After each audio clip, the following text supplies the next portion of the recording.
Hi, I'm Graham Blackburn, and this is Traditional Woodworking by Hand. Mark my word. The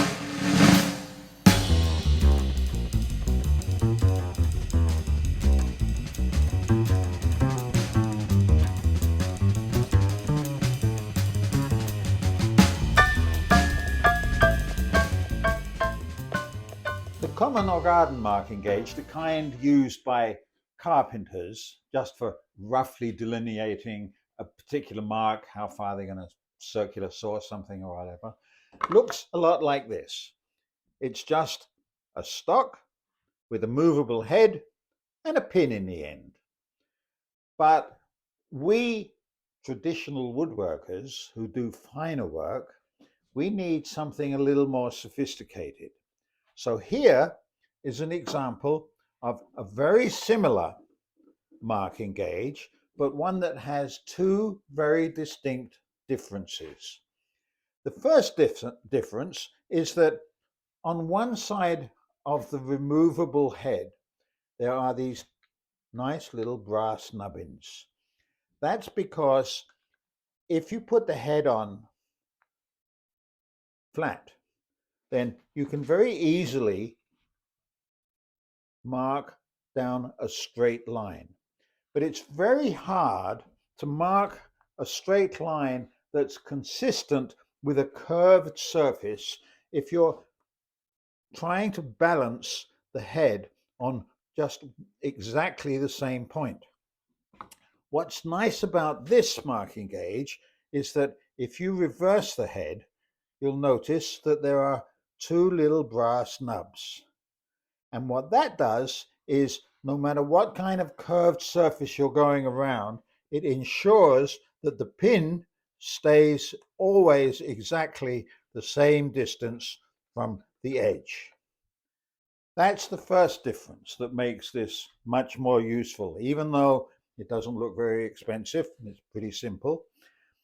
The second thing that is really important if you want to do fine woodworking is that the pin is secured by a screw in order that you can loosen the screw and rotate the pin, because if you look really closely, you may be able to see that the pin is only chamfered on one side. The other side is perfectly straight. That's because if you want to make a line in a piece of wood, it has to make an indentation, but if you want to be exact, you turn the pin so that if this is the waste side of the wood, the chamfer is on this side, and only the perfectly straight side makes the mark that you're going to follow. Now, a step up from one of these is one of these. This is also fairly old, but you'll notice it has a screw in the end that will adjust the head. It also has a pin here that goes in and out, and most noticeably, it has a plate on the end which can be adjusted.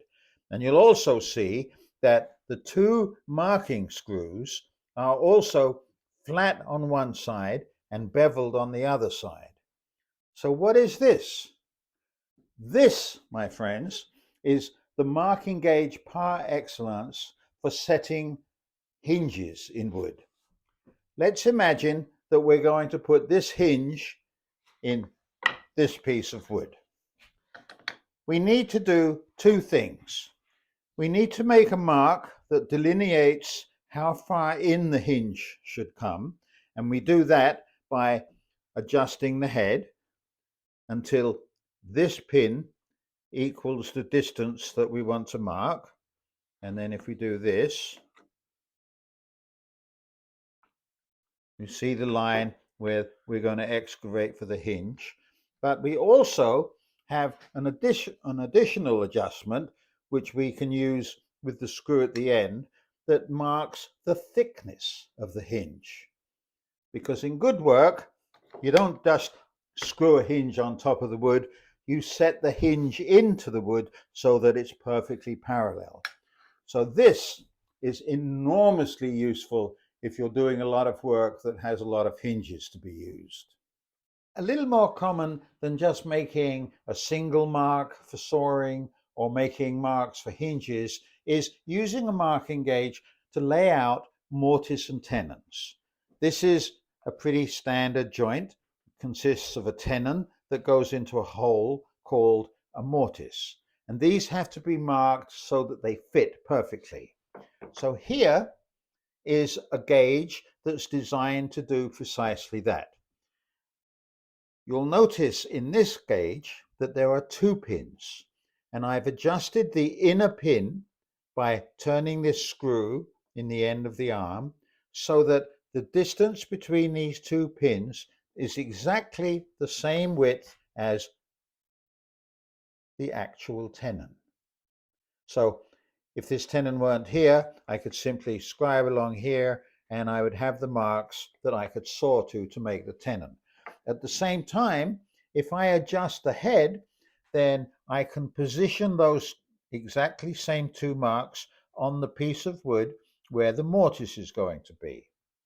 So this is a rather nice example of a mortise gauge. Here is a rather unusual mortise gauge. It also can function as a regular marking gauge. If I turn this, I can move this backwards and forwards, and you see you just have 1 pin. Use it just like the first one I showed you. But I can also, by using the other side, where you can see there are 2 pins, I can similarly, by moving this in and out, I can adjust the 2 pins so that they equal the thickness of the tenon, and they equal not only the thickness of the mortise, but by adjusting the fence, they will also mark the hole for the mortise exactly where I want it in the piece that is going to receive the tenon.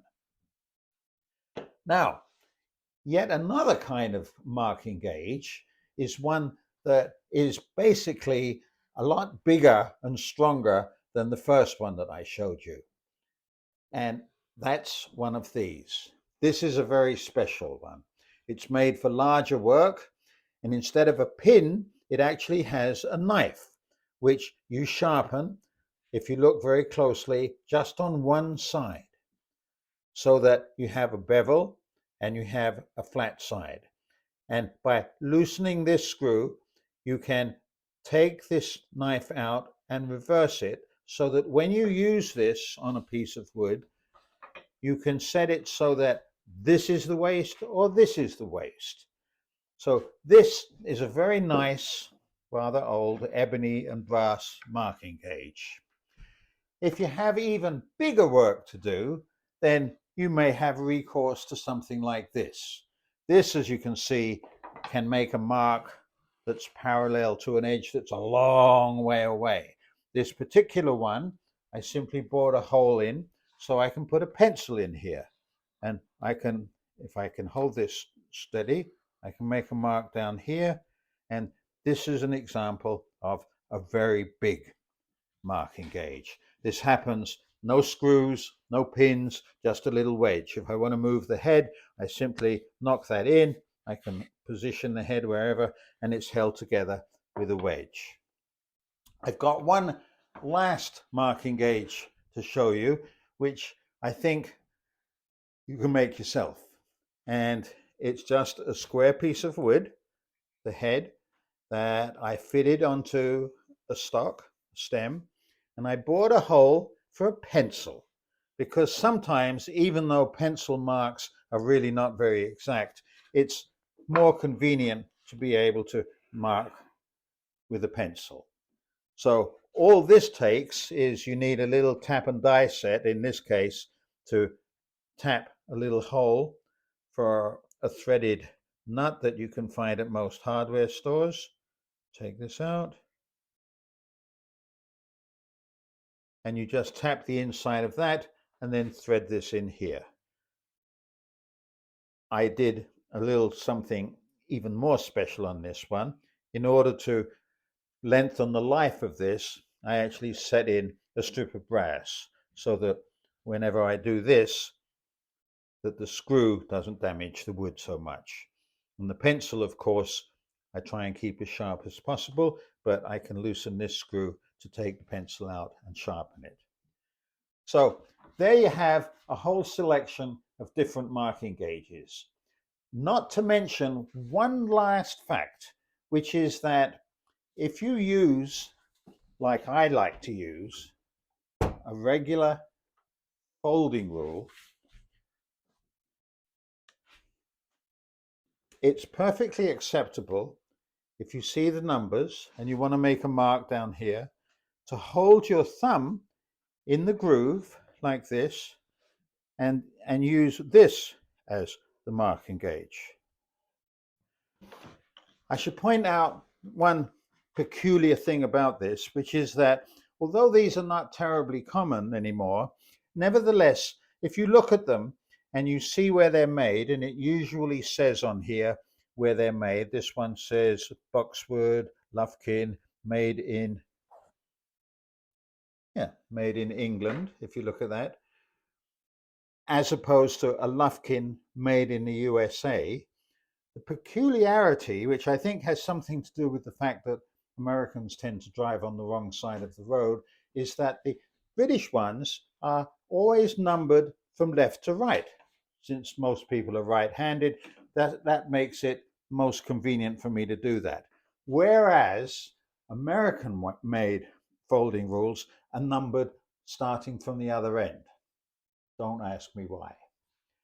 Anyway, if you found that interesting and you want to learn more of the ins and outs of traditional woodworking, don't forget to hit the subscribe button and come back next time and we'll show you some even more interesting things. Thank you.